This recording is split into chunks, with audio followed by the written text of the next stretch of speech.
All right, so good morning, everyone, and Happy New Year. Thanks for taking the time to join us for today's January PTO meeting. We have only a few topics on the agenda, but actually some really important topics. Just as a reminder, as always, we are recording today's PTO meeting. Everyone is muted, but you do have the ability to unmute yourself. So if you have a question or a comment at any time, just make sure you unmute and then just jump right in. And then just remute yourself if you wouldn't mind, just to avoid any background sounds that could be a distraction. Before I turn it over to Kyler, just for some brief PTO updates, I do not only want to say Happy New Year again, but it's great to be fully open. You know, there's schools shutting down all over the state and beyond. And I did want to thank families for taking the time to speak with their kids, reminding them of the importance of wearing a mask when they're in school and making good decisions, because again, we want to stay open as long as we can permanently and have all the other activities continue. And it's been a great start, although we're just one day in after the long holiday break. So at this point, it's my pleasure to turn it over to Kyler, who is our PTO president, who will share a few updates. Kyler, just don't forget to unmute yourself. Thanks, TJ. Happy New Year to everybody. I'm so excited that we have the turnout that we have for the meeting today. Just a few updates for me. One, we tried to have a blood drive in December and did all sorts of work trying to pull this off because we haven't had one in the last year. And unfortunately, when the Red Cross came, we weren't able to find a suitable location in the building to have the blood drive. This was, I think, every possible nook and cranny of the school was considered, and it had to do with temperatures and weather and all sorts of things. But I want to thank people who volunteered to either help that day or to send in food items for the snack table for the people, because that was very, very useful. The teachers did get to enjoy the donations people made, but I just wanted to say thank you. And we're going to try again in the spring, and we're going to have multiple contingencies in place so that hopefully we will be able to contribute to something that's so vitally needed in our community. But that's about it for me. Again, if we have a few more meetings to plan for the rest of this year, so if there's anything that you in particular would like to hear us talk about, or speakers or things of that sort, please do email TJ or myself at danielhampto@gmail.com, and we'd love to hear your suggestions. Thank you. Thank you, Kyler. Our next agenda item will take up the bulk of our meeting, and it's a review of the results from the survey that we administer every 2 years at Daniel Hand High School. It's not a high school survey, but Madison Youth and Family Services. And we have a great rapport with Catherine and Scott and everyone in Madison Youth and Family. And we give them access to our students for this survey. And they always come on in January every 2 years to share the survey results. And it's useful information. It gives us a snapshot of where our students are when they took the survey, and it helps us design some things either within our community or within the school. I saw this presentation already. It's very valuable information. I'm going to not only introduce Scott Cochran and Catherine Barden right now, but turn this presentation over to them. They're going to share a lot of information and be available at the end of their presentation for any questions you may have. So Catherine and Scott, thank you for joining us today. The meeting stage is yours, and just again, don't forget to unmute yourselves. Thank you so much, and we're really excited to be here. I'm going to share my screen and go through a PowerPoint. There's a lot of information in there. So if you guys have questions as we go along, just type them into the chat and we'll answer them at the end, or you guys can just ask at the end, because again, there's a lot of data there. So I'm going to go through it pretty quickly. Hopefully everybody can see that. I tried to make it fancy and fun because it's a lot of data and a lot of numbers, but there's a lot of good information in there. So, we already covered it, but we've been teaming up with the Madison Public Schools every 2 years, really since 2006, but since 2009, we've been using the Search Institute survey. It's a long one, it's 160 questions. And this is the second year that we've done it completely online now. It was administered on October 27th. And although 160 questions is a lot, once we get it back, there's so many other things that we wish we asked. So what we do is we actually add in a more Madison-specific addendum piece that we will kind of put in questions that we think that are really important to our community. And it gives us even more of a snapshot as to what's going on. So while 160 questions is a lot, we add in another 20 questions or so to get even more data. Now, one thing that we did differently this year was we actually we did a lot of outreach about really the security of the survey, because a lot of times when we do surveys, especially online, a lot of students think that it'll be traced back to them through their IP address, through their student login, or anything else. So we really try to let people know that that's not the case. It's not going to happen. There's nothing in the surveys that tracks IP address or username or anything. And we've used these two tools as very purposefully because of that. So the Search Institute, all the data gets sent to them, and they send us back a report. So we don't see individual survey answers. For the addendum piece, we actually use Google, and we make sure that we don't track the email address or anything else, because we don't want to have that information. So even when we get the individual results back, there's nothing identifying in that information whatsoever. So we did a lot of information through email blasts, thanks to the school. And we did a homeroom news, and we also did a little video that was shown to the students right before the survey took place. And it highlighted Scott and myself and two of our students that are actually our student liaisons to the Madison Youth and Family Service Board. So it was a great little video.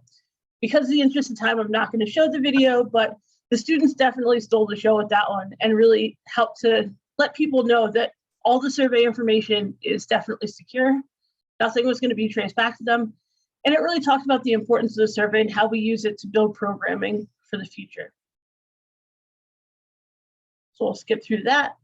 So at a glance, overall, one thing that we learned this year is substance use is down. Our 40 developmental assets, which are really important building blocks, which I'll cover in a little bit, they're up, which is a good thing.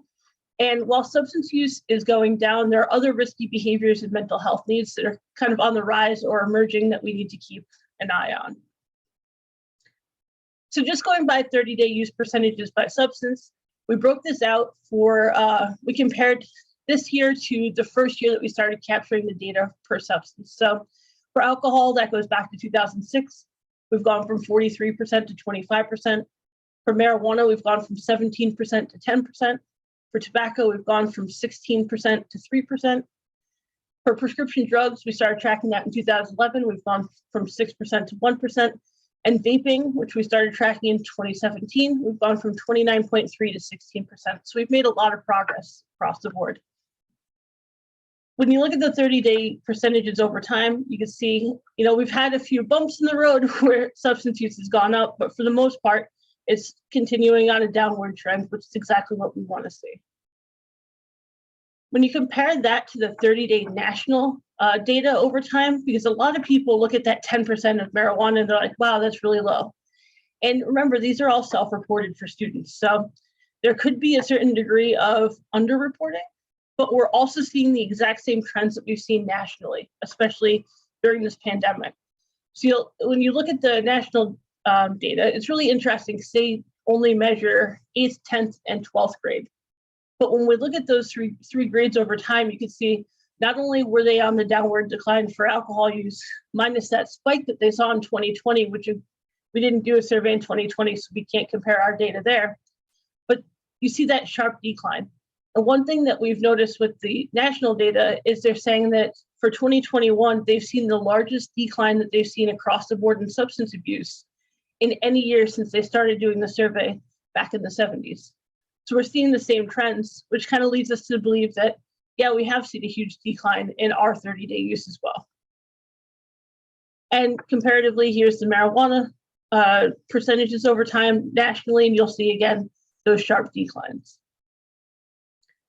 And we did break it out by grade because it's important to know that, for alcohol at 25% and marijuana at 10%, while they seem really low, we're seeing the same patterns and trends that we've seen any other year, where usage definitely goes up by grade. So while it's 25% overall, it is 40% of the seniors for alcohol, and 18% of the seniors for marijuana. So, we are still seeing those similar trends where it definitely goes up as they get older, but we're seeing the trends are really low, especially for the freshmen and the sophomores.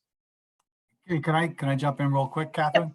So, and one of the things I think as we're looking at this and we're discussing this with different community groups as well as internally, and we have opportunities too to talk with students directly, the youth directly.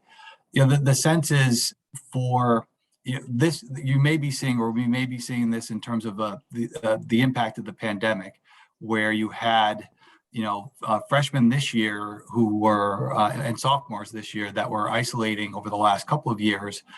You know, a lot of the early substance abuse exposure comes through peer interaction and being more out and just having more exposure to things, where we may be seeing the impact of that being less because of the pandemic.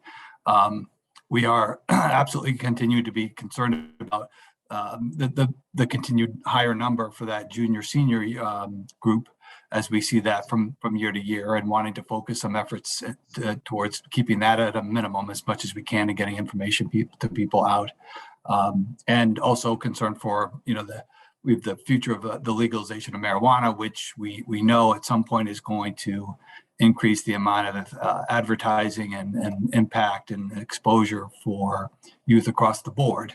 So we're sort of preparing for what that's going to look like down the line. We like the trends as they are now. We certainly would like to keep it at a minimum.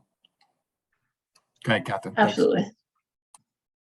So if we continue on, another topic that we cover, and this is in our addendum piece, is back in 2017, we started including the PHQ-4, which is a screening tool that physicians use to screen for anxiety and depression. Because the way it's asked in the Search Institute is like, how many times have you felt sad in the last 30 days or 12 months or whatever it is? We're like, I think we need to have something a little bit meatier in terms of tracking anxiety and depression in our young people. So we started using this screening tool. And one thing that we've been really tracking is the moderate to severe numbers. So you'll see that those have continued to increase over time, which is something that we've definitely kept an eye on. Now, when we break it down by percentages over time, in terms of mild to and moderate to severe, you'll see again in 2021, we had that sharp increase for moderate to severe, which is something that we kind of predicted because of the pandemic and everything happening, but it was interesting to put numbers to it. Now, we also decided to break it down by grade. You'll see it's fairly even for the 9th graders, and then it goes up from moderate to severe for the 10th graders, and then it kind of stays up a little bit higher than the mild symptoms for every grade after the freshmen. But interestingly enough, for moderate to severe junior year, which is very difficult, they definitely were the highest. And then for mild, you'll see the 10th graders were definitely the lowest there in terms of mild symptoms. For anxiety and depression by gender, so we broke this out, males, females, and those who identified as non-binary or gender fluid or other. You'll see that there's a huge difference there. It definitely goes up between male and female, but when we're looking at the percentages, it's definitely the highest for the non-binary or gender fluid students who identified that they fell into the moderate to severe category. Now, the other interesting thing to remember is that population is so much smaller than the male and female population. So while they're higher percentages, we probably saw higher numbers for the females. So later on in the data, we'll actually break it out by numbers so you guys can see the difference. And we also broke it down by sexual orientation. So for those who identified as straight versus those who identified in the LGBTQ plus community, again, you'll see a huge discrepancy there in terms of how students were responding and how many fell into the moderate to severe category. Another thing that we've been tracking really closely over the last several years is our attempted suicide percentage rate. It did go up this year, and we do have the breakout again between males and females. This one, unfortunately, because it comes from the Search Institute survey, we don't have the sexual orientation breakdown or those who identified as non-binary or gender fluid. So it only gives us a male-female breakdown as opposed to our addendum survey data. But it does show us that there is a difference between males and females in terms of their attempted suicide rate. So it's, again, something that we want to continue to watch. And we do have some survey data at the state level, but it's attempted suicide within the last 12 months of the survey, and ours is overall. So it's a little bit different there, but statewide it was at 6.7% for 2019. And 2021 data hasn't come out yet for the state, and it'll probably take another year or so to come out. Another thing that was brand new this year was we decided to ask about sexual assault because we had students who told us that they felt like it was something important that we cover. So we did include questions in there. Here's the breakdown. So 84% said that they had never been sexually assaulted, and 12% said that they'd been sexually assaulted once or twice, and 4% multiple times. This one's really difficult to give us comparison data from other towns or other states or other, statewide data or anything else, because we're really one of the only communities who decided to ask this question. So when we pulled data from the Youth Risk Behavior Survey from the state of Connecticut, you can see how different the questions are. So it's really hard to compare their data to our data because theirs was really focused on sexual intercourse and dating violence, which ours was more broad because there's so many other aspects of sexual assault that don't include sexual intercourse specifically. So we break down the sexual assault numbers by gender. Again, this is where we actually broke it down by number instead of just percentage. So you'll see for once or twice, it was 20% of the non-binary, gender fluid, or other students. That's only 7 students, compared to the 18% of females, that was actually 61 students. And then on the multiple times, again, we have 4 males, 17 females, and 11 non-binary or gender fluid students. For victim of sexual assault by sexual orientation, again, these are the numbers. So again, you'll see 22% of the LGBTQ plus population, but that was actually 32 students. The interesting thing here is while the straight students came in higher for once or twice, they came in lower than the LGBTQ plus students for the multiple times. For sexual harassment, this was another new question, something that we haven't asked before, but something we thought would be important. And it turned out that about 1/3 of our students have been sexually harassed. And when we broke that down by gender, again, we're seeing that it's really prevalent among the females. And again, you'll see the percentages for the non-binary or gender fluid or other is at 24 and 53%. But when we break it down by number, you can see exactly what's happening by gender. And again, we broke it down by sexual orientation. And it's the same pattern that we saw with the sexual assault, interestingly enough, where the straight students definitely outnumbered the LGBTQ plus students for once or twice, but those students, unfortunately, for multiple times, came in higher than the straight students. We also asked if they've ever directly observed peers being sexually harassed. And it's interesting because those numbers are smaller. So we know that it's happening more than other people are witnessing.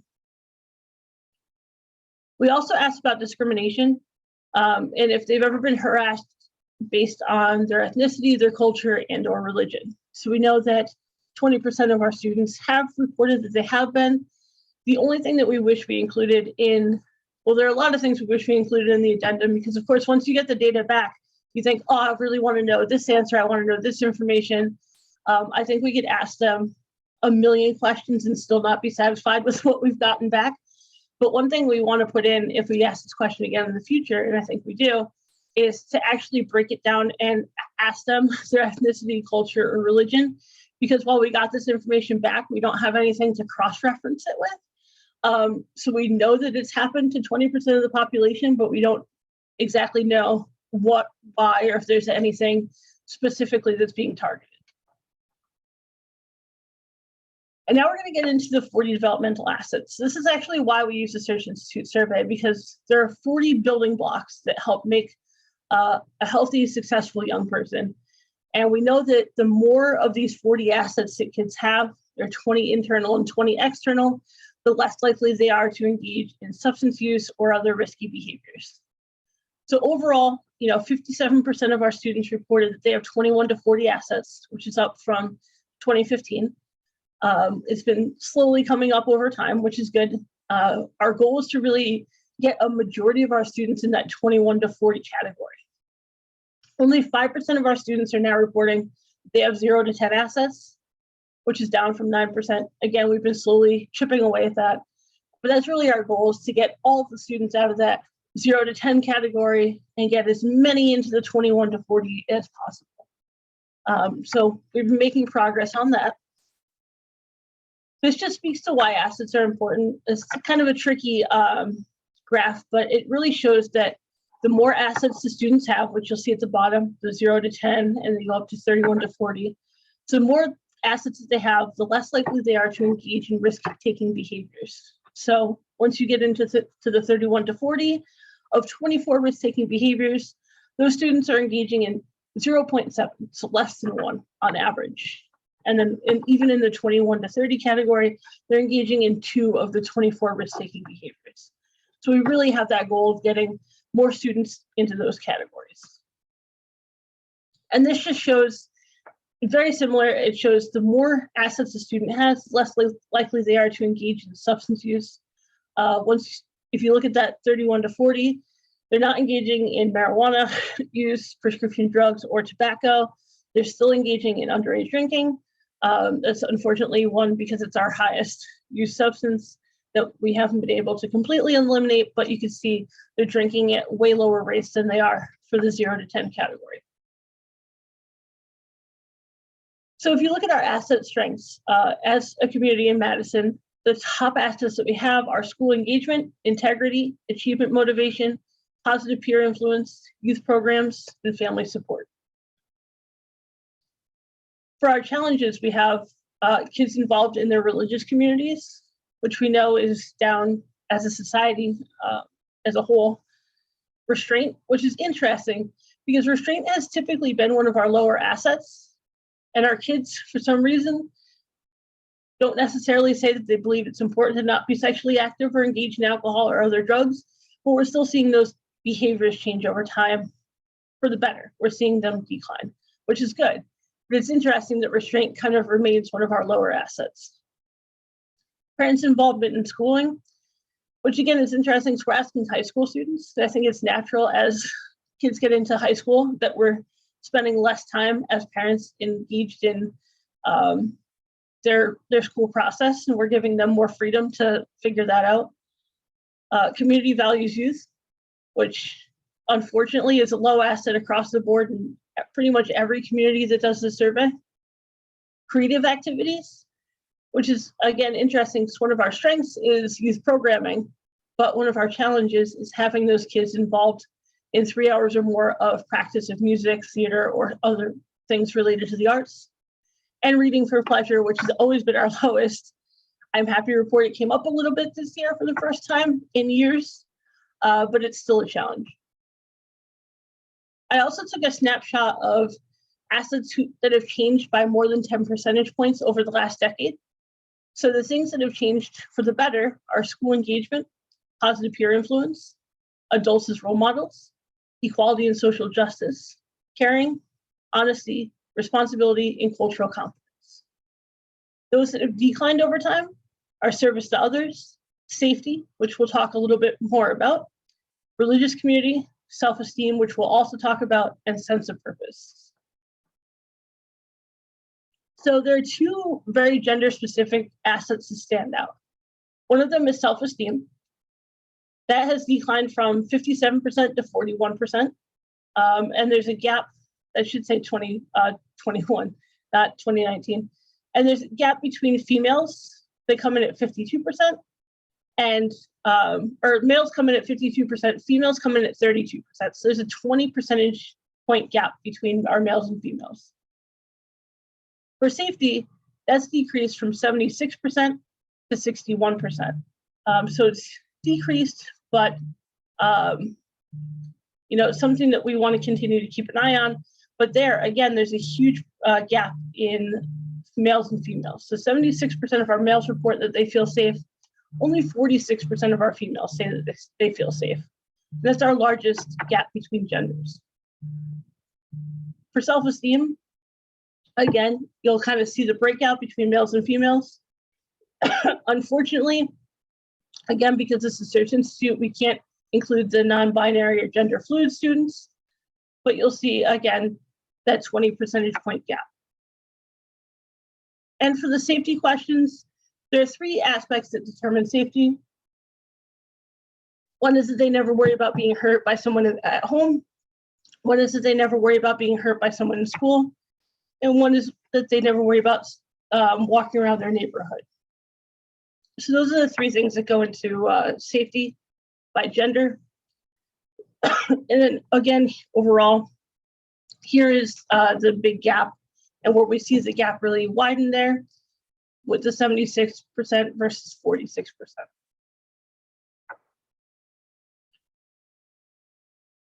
So the other areas of concern for us are perception of harm is something that we've been really concerned about.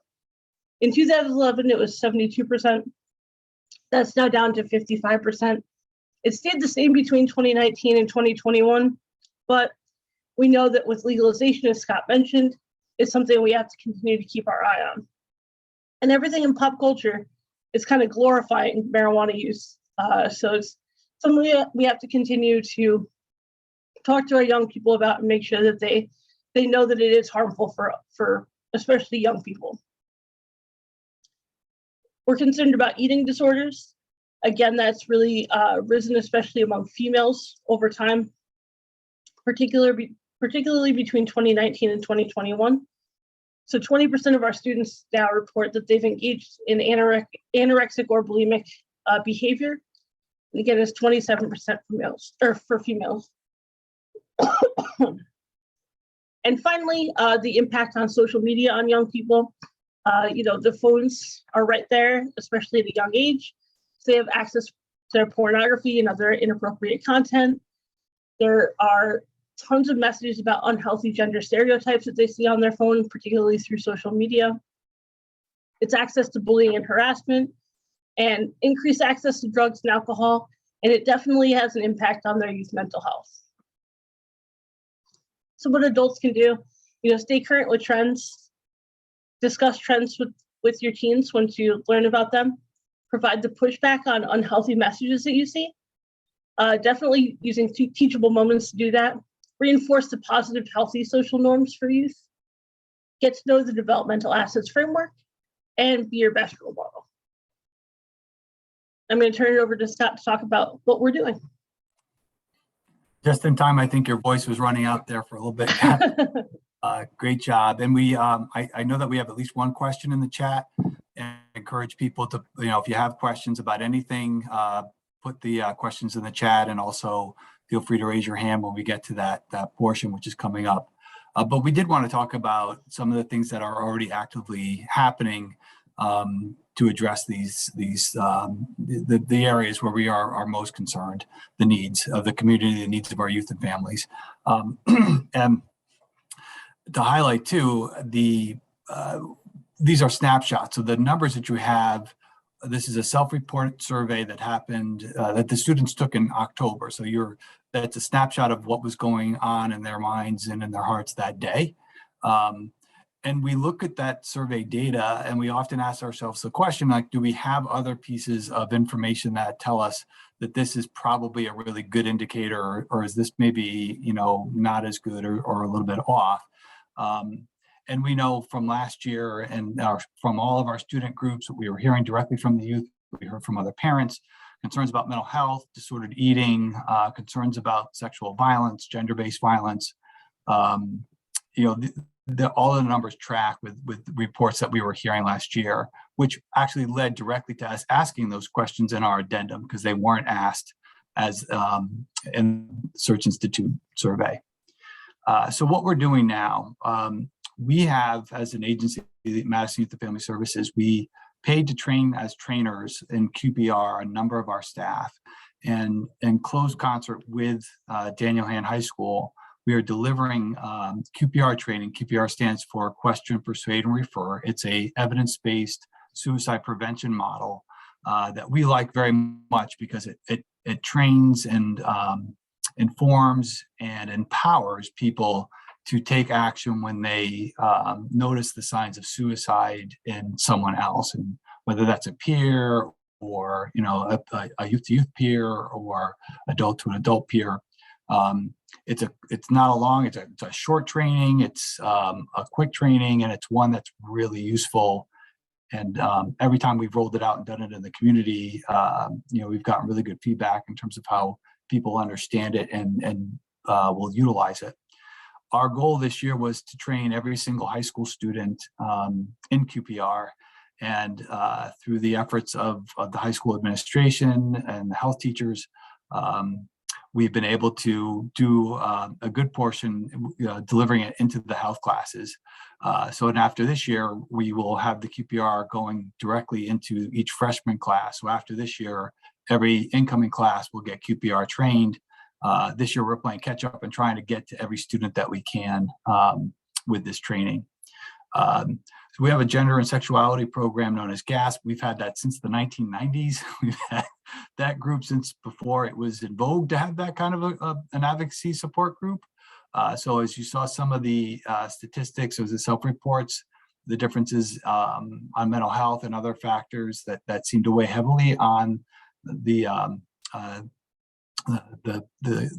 gender and sexualities minority groups. We have a support system in place for them at the high school. We do a lot of advocating and empowerment with those groups, and a lot of information-based education for the other students in general. And we also started and sponsor the same group to occur at Polson at this point. And really grateful for all of the schools as well as parents' support of us and growing that arm of what we do. We sponsor a youth-led advocacy group known as Girls United. A lot of the reasons why we have the concerns and knew about them last year was because of this group. They are the tip of the spear in terms of a lot of what we're doing, not just what's youth-led, but what also then tells us as the adults in the community that we need to continue to work on. We have a sexual assault prevention programming that's happened forever within health classes that shifts and changes based on the needs each year. This past year, the school really took, the school teachers, the school health classes took a good piece of that, in addition to the resources that we were providing and the different things that we also are able to do.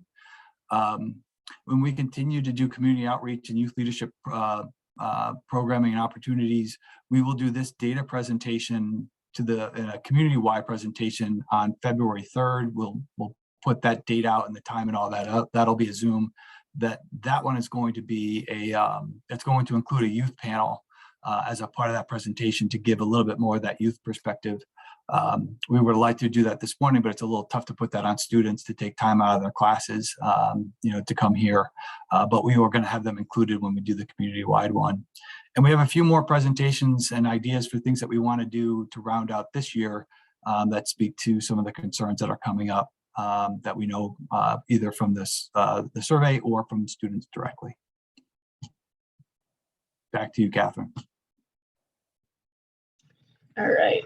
And that really wraps it up. So what I'm going to do is I'm going to stop sharing, and then we can answer any questions that you guys have. So the first question that's in the chat at this point, what percentage of hand students participated in the survey? Can you break this percentage down by grade? So we do the survey for the entire school at the same time. So other than the surveys that may have gotten thrown out because it was triggered that they weren't answering honestly, or any student that chose not to take it, we have pretty much everybody captured there. So every grade took it, which is a good thing. So it gives us really rich data. We don't have to worry about getting sample populations from each grade. So that's the only question right now in chat. And I don't know if I can see the whole screen. I think I can. I'm not seeing any hands. And there's nothing else in chat. Is there anything else that anybody would like us to speak to, or reactions? Just how do parents feel hearing some of this? Is this jive with what your experience as a parent? Are you seeing differences?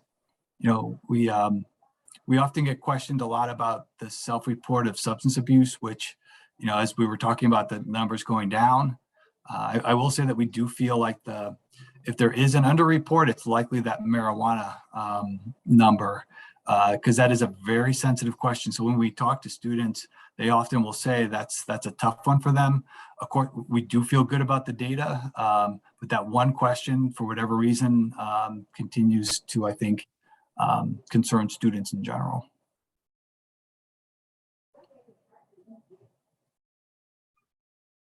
And we have a thank you. This is very helpful to hear the data. You're welcome.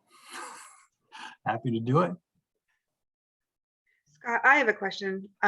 Looking at the safety data, or the number of girls in particular who are feeling unsafe in different environments, what are you doing to engage both the school and maybe the police or the local community about that specific concerning bit of data?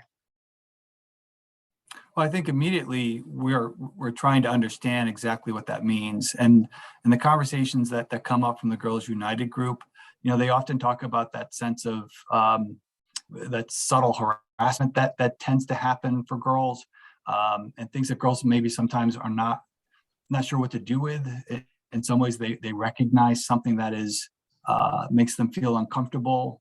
They're not always sure if it's something they're supposed to just sort of accept and ignore as a means of dealing with it, or if it's something that stands out as they need to address it more directly.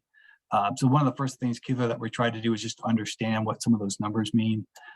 We know that we're living in a time where you're constantly hearing on the news of incidences that are happening in other communities that speak directly to safety. So we know that that's influencing it. In terms of what we're doing, you know, we're in constant contact with the school about addressing these things from our standpoint, like when we're having groups of high school students, whether that's like our peer advocate programming or in health classes, and whenever we're engaging in community groups as well, finding out like what can we do to help parents understand, you know, how they can reinforce safety, how they can support their kids, you know, to deal with what they hear and stay focused on what they're doing each day, and keep going. I don't know, TJ, if you want to address any part of that. Sure, Scott. So great question, Kyler. This is still relatively new information, and the faculty hasn't even seen it yet, but we've always used January's meeting and every 2 years to share with parents because we certainly want this information out. We've started meeting with some of the clubs, in particular like Girls United, who have some really good ideas, but we're also trying to get a better understanding of what they actually mean when they say they're unsafe or feel unsafe. And we've started a couple of initiatives that have been moving forward very nicely. Those will be some of the topics of our February meeting. The students aren't ready to present yet, but they've really taken this pretty seriously, which has been effective. And it's been, you know, males and females involved in planning and moving forward. GASP has recently invited Mr. Bodner, Mrs. Witcher, and I to a meeting next Friday. They have some input they want to share with us, which is excellent. We always like getting invited to student meetings, but I'm sure a lot of the focus will be around some of the concerns from these data points.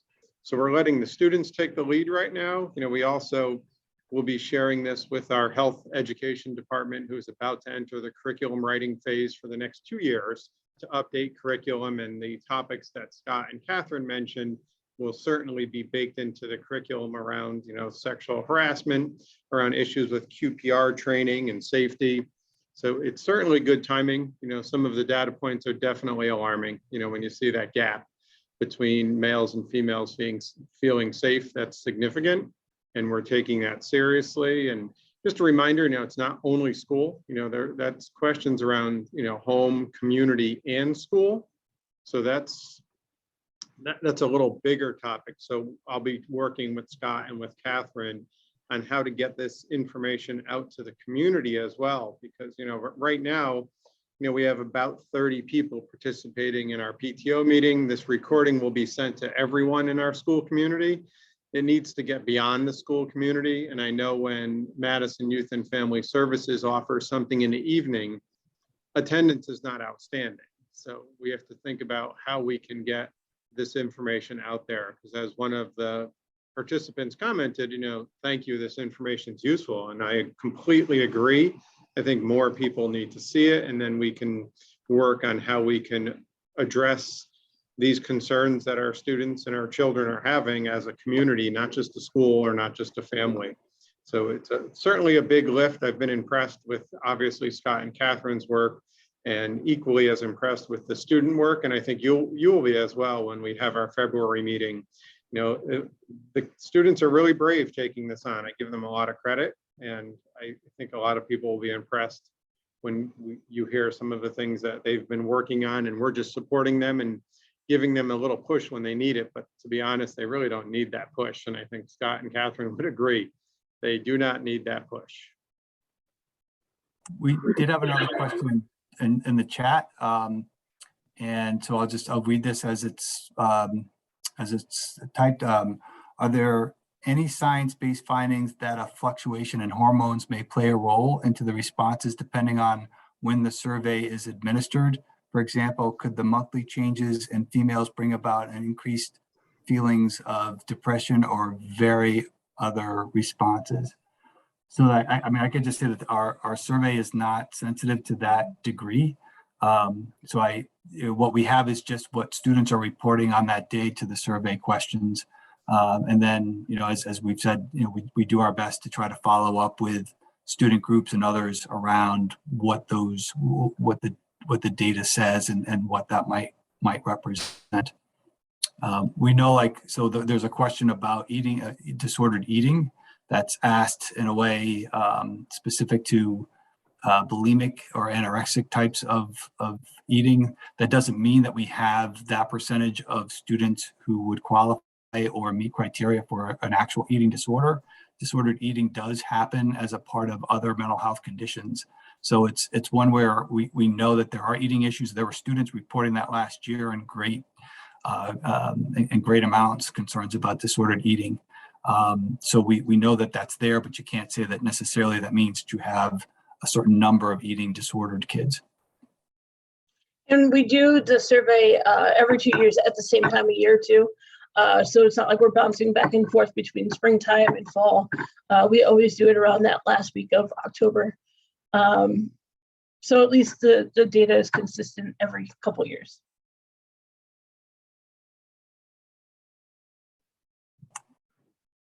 Great. Well, I would like to just sincerely thank Scott and Catherine for taking their time presenting really clear and important information. Scott and Catherine, I'll be in touch probably before 10 a.m. to talk about our next steps, because I think it's really important. We want to keep this moving, and this will be an ongoing topic at Daniel Hand, and hopefully it's something parents will talk about with their kids. Not easy topics for sure, but certainly important topics to talk about. And we're going to try to figure out how we can get this information out to the community even more so parents are aware, and we want our kids to be aware as well. So Scott and Catherine, you're free to stay for the rest of the meeting. It's about 22-23 scheduling for students. I know that is a really super topic, so feel free to stay engaged, but if you disconnect, we certainly respect that as well. Thank you. We'll let you guys go. And any questions for us, you can reach out to us here at Madison Youth and Family Services, and hope to see a lot of these same faces out when we do the community presentation in February. Thank you, everybody. Thank you. All right, so just a complete switch of gears with timing. We are deep into the process of planning for the scheduling for 22 and 23 school year. If you have a senior and that's your last child or your only child coming through our high school, this really doesn't pertain to you. But for students in grades 9, 10, and 11, this certainly will pertain to you. Mrs. Witcher is going to join, or she's already in, but she's going to share a brief presentation regarding some changes in our program of studies. And then Mr. Bodner is just going to detail the scheduling process that will be complete on the student end by the end of this month. So really important and timely information. Mrs. Witcher, thanks for taking this component on. And then Mr. Bodner, when she's finished, you can jump right in. Thank you, TJ. I do apologize for being off camera. I'm actually a little under the weather, so I'm actually home today, but I did want to join and be able to share some of this information with you. We don't have a significant amount of changes for the 22-23 program of studies. We had a huge overhaul last year with course requirements and credit requirements. However, this year the changes are much more subtle. So if you remember last year, we had new designations for courses for humanities and for STEM. So there's these little symbols that you'll see on certain courses that designate a course as meeting the humanities requirement. And so we have a new humanities course, and that is offered in the art department. Our printmaking course will now count towards humanities credit if your child decides to take that course. The CTE department did some updates to their course descriptions. So these courses are still being offered, their credits still count in the same capacity, but the course descriptions just have been updated to be more specific to what is actually covered in each of these courses. The English department has a newly approved NCAA course. So if your student is planning on participating in college athletics in any capacity, you want to pay special attention to courses that are NCAA approved. They not only meet the Daniel Hand requirement, but they also will meet the requirement for playing Division I, Division II sports in college. The update in the mathematics department is really sort of a subtle change. There basically was a change at Polson. So we no longer offer at Polson two versions of pre-algebra. There used to be this, there used to be like a pre-algebra A and a pre-algebra B. So since Polson has moved away from that model and now they just offer straight pre-algebra, we updated our prerequisite to reflect that. So really it's more of a Polson change, but it is reflected in our program of studies. In the social studies department, they had a few level changes. So this would impact what courses your student takes in terms of their GPA weight. So we have a new course that was offered last year from the state, the African American, Black, Puerto Rican, and Hispanic Studies course. That was offered at level 2, but when we really looked at the content, it's a really rich course, and the academic content is definitely rigorous. And so we thought that it would be best to offer that course as a level 1 in comparison to our other level 1 courses. It's new. We really encourage you to sort of have this discussion with your students and ask them if they're interested in taking a course like this. The content is super relevant and like I said, definitely something that is at a higher level. We also just updated the economics and the world traveler levels. Those are basically to reflect the current content that's taught. So economics, again, when we looked at the curriculum, is definitely more of level 1 curriculum. And World Traveler is being offered definitely with a more level 2 curriculum. So those have been updated. The last thing I wanted to show you, I wanted to jump over to the website. So when you go to the Daniel Hand website, if you're trying to locate some of the things that I just showed you and also the program of studies in general, under general info, you'll see a tab that says program of studies. And here is all of the information that used to be in a printed copy that now is fully digital. So a couple of things. Sorry to interrupt. That's not showing on my screen. Oh, hold on one second. Let me. We always have to have at least one technology glitch per presentation. How's that? There you go. Thank you. So back to the Daniel Ho website, I'll just show you real quick since it wasn't showing. Under the tab General Info, and then it says Program of Studies. The only things that there's so much to dive into this, but I'll show you a couple of the really key components. You can peruse this obviously at your own time, and I would definitely encourage you to talk to your student about going through and looking at it. The requirements tab is pretty important. So here, when you scroll down about halfway through, you want to look at starting with the class of 2023. These are all of the new course requirements. So going through these and ensuring that your student has enough humanities credits, has taken a world language. Their school counselor definitely goes through this with them, but it doesn't hurt to reiterate this and to just refresh their memory and review this with them when you're deciding on what courses would be best. The other tab I wanted to show is the program planning tab. So there are documents here. Students often, question how much is too much. So there's a time management planner, there's a four-year educational planner, and then obviously if students have schedule changes. But the time management planner and the educational planner are really things that are helpful when deciding what courses to take and trying to manage your time. So those are the things I wanted to highlight. The last component is obviously just under courses in general. It lists every single course that we offer by department. So if you wanted to see everything that CTE offers, you can look specifically into their category, English, etc. So if there's any questions, I'll definitely answer them, but if not, I'll turn it back over to TJ. Great, Melanie. Thank you very much. Useful information. And, again, our process is about to start. Mr. Bodner is going to jump in to wrap up our meeting just with the timelines that are associated with the master scheduling process. Mr. Bodner? Good morning, everyone. Thank you, Mrs. Witcher, for your overview and explanation of the program of studies.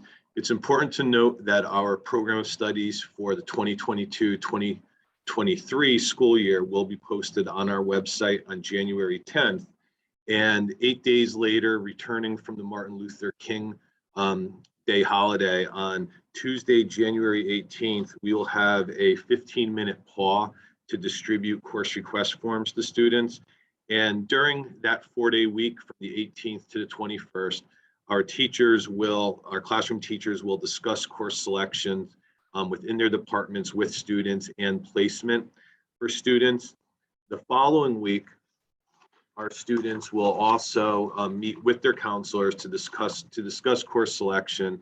During that week, they will complete their course selection sheets, and by that Friday, January 28th, they will turn in their completed forms as well as enter those course selections in Infinite Campus. The reason for doing both is so that our counselors can take the paper copy and double check that what the students submitted electronically, that they are consistent with one another. And likewise that week, if your child is looking to do an override, so they're looking to take a course that was not perhaps recommended by their teacher based on current performance or grade, the override request forms are due on January 28th, as are the course request forms. Now, it's important to note that that same week, we're talking about grades 9 through 11 right now. The week prior, that Tuesday, the 18th, when the high school students receive their forms, we will also go over and meet with Polson students, the high school administration coordinators, to talk about course selection, and the process for the 8th graders will continue at Polson. But as TJ had mentioned, our process here at the high school will be complete with our students by the end of the month. It is important with the override form to realize, though, that if a student does not finish a course with a minimum of a C- average, that at that time the override is void. They have to, keep their grades up if they're looking to override a request. And again, it's important that they get those in on time, because as our override form itself will explain, our courses and the sections that we build are, is working with those numbers that are finally gathered and accumulated from the high school in Polson. And I ultimately go into a program that TJ will often make jokes about, called the Wizard.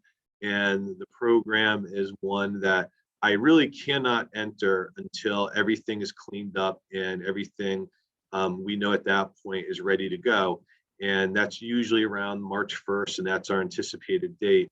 And at that time, the number of sections that we build are based on the requests that we've gathered. So it's something that if a student is going to do an override, like all their course selections, that they take it seriously, because the one thing, to remind them of, and again, I'm not in any way trying to discourage someone challenging themselves, but just to remind them that if you put in an override or vice versa, you don't, that there may not be room if you're looking to make a move in the following school year, because again, the sections that are built on the requests that we receive. So there's not always flexibility to either go up a level a week or two into the school year because there may not be seats, and vice versa if you're looking to drop out of a course back into another level, a lower level course. Once again, there may not be room. So it's something to begin reviewing the course selections. As Melanie showed, I mean, there's not a lot of changes going into next year. So, they could certainly work with the existing copy, but on January 10th, the updated copy will be there. And to, take advantage of those planners and those things that Melanie mentioned that could help them really map out their schedule for next year and beyond if they're not going to be a senior next year. If there are any questions at this time, I'd be happy to answer those. Just one thing thank you, Mr. Bodner. One thing to add, just the students in grades 9, 10, and 11 will receive an email from me Sunday afternoon on the 23rd that explains all of the details, step by step, what they'll need to do to actually log into Infinite Campus and register for their courses. We don't want to give them that information too early because we want you to have time to go through the program of studies, them to have time to speak with counselors and teachers. They'll have that week to enter their selected courses. And again, it's due by January 28th. Once they have their courses selected on a piece of paper, it's a very quick process entry. And then it allows Mr. Bodner, who I do refer to as a wizard, to really start with the scheduling process, which, is exciting because we like to get our students, scheduled into the courses they're interested in taking. So if anyone has any questions, and again, thank you, Mrs. Witcher, Mr. Bodner, for that information. Feel free to jump in right now. If not, we'll end the meeting and we're happy to answer any scheduling questions though prior to that.